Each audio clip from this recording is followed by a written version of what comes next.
Hey guys, Ash here from curseforward.com and welcome to my review of the Samsung Galaxy Mega 6.3. So true to its name, the Galaxy Mega has a gigantic 6.3-inch display.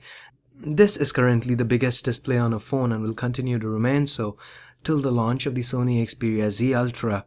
Externally, the Galaxy Mega shares a lot of similarities with the Samsung Galaxy S4.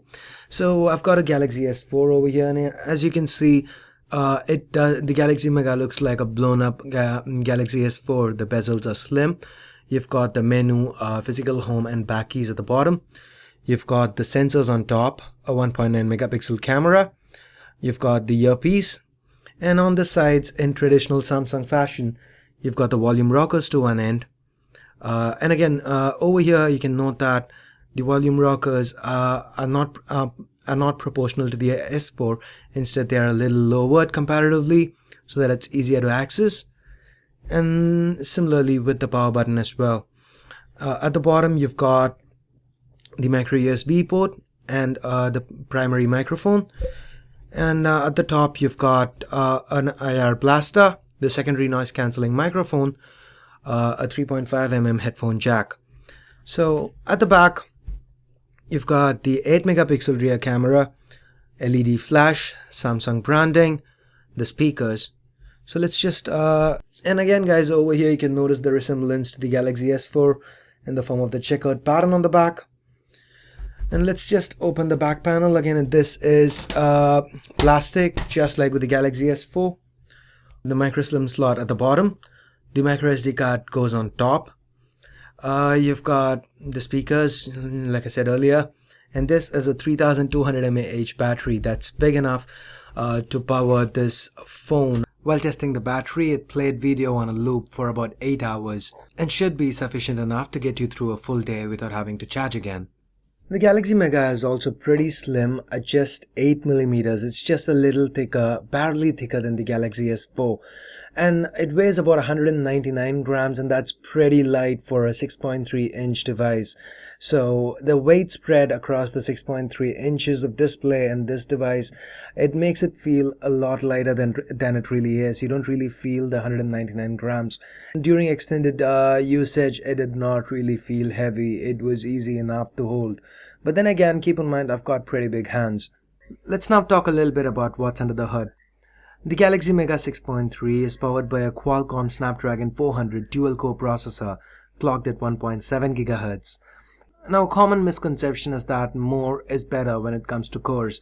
That's not necessarily the case always. The dual-crate cores found in the Snapdragon 400 over here easily outperform a lot of quad-core processors out there from brands like MediaTek. And on top of that, the Qualcomm Snapdragon 400 is also pretty power efficient. That is one of the reasons why the Galaxy Mega, despite having a marginally bigger battery but a considerably larger display, manages to perform almost as good as the Galaxy Note 2 in terms of battery life performance. Moving on, the processor is coupled with a Adreno 305 GPU that is pretty decent when it comes to gaming performance. We ran a few graphically intensive games and they ran pretty well, not a lot of slowdowns or lag. I have a separate video on the gaming test for the Galaxy Mega 6.3.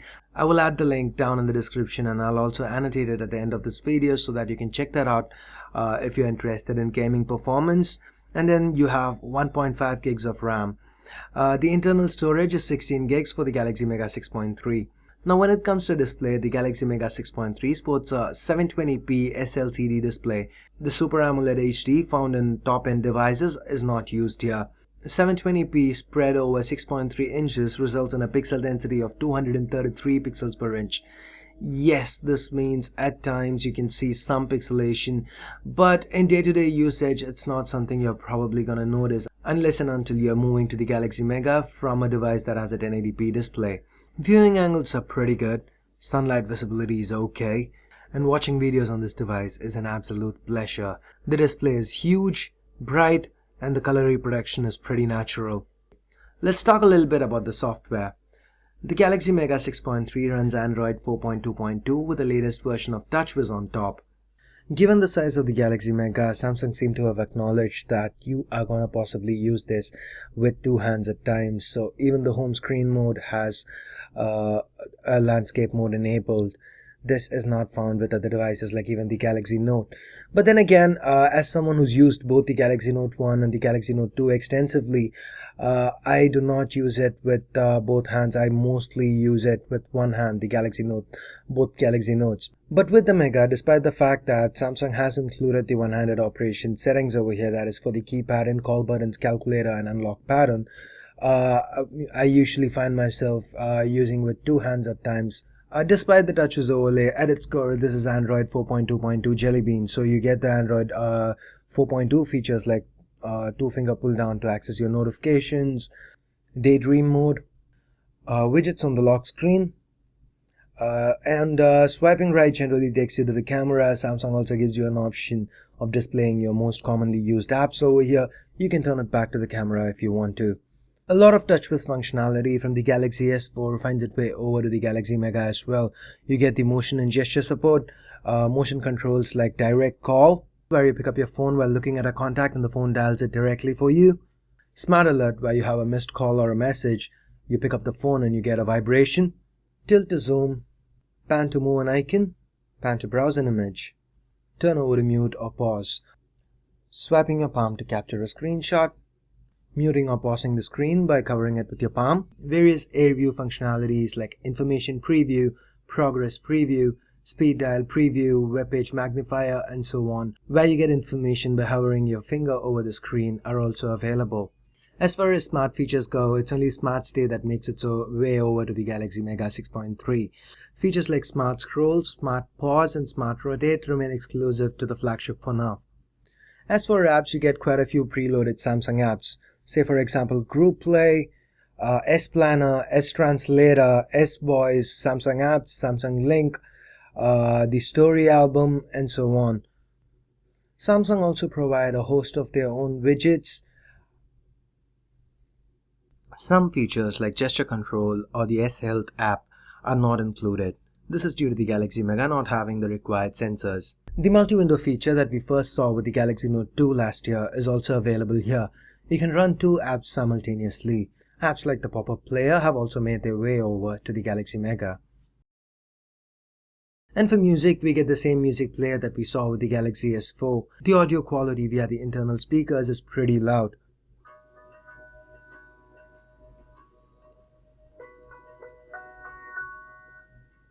The quality via the included earbuds is also pretty decent. Overall, TouchWiz on the Galaxy Mega is quite smooth and fluid. There is very little lag and it feels buttery smooth. Let's now talk a little bit about the camera. The interface is similar to what we've seen with the Galaxy camera and the Galaxy S4. It is missing a few features from the Galaxy S4 though. Features like sound and shot, a rich tone HDR, sports shot, and so on make their way over, whereas some like the drama shot, eraser mode, or dual camera are missing here. So let me just pull in the phone that I feel this would be competing against, at least here in India, the Huawei SN Mate. The camera is also pretty fast and can take quick rapid fire shots.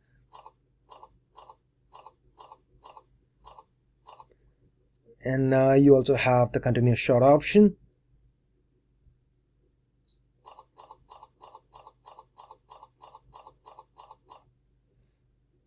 As far as videos go, the Galaxy Mega shoots full 1080p videos at 30 frames per second, and it can also capture photos simultaneously.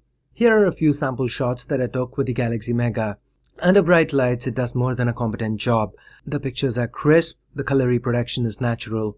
In a low light setting, with or without flash, at best the Galaxy Mega takes average pictures. It is to be expected in a mid-range device though. Here's a sample video that I shot. And again, the videos are also pretty crisp and the quality is good.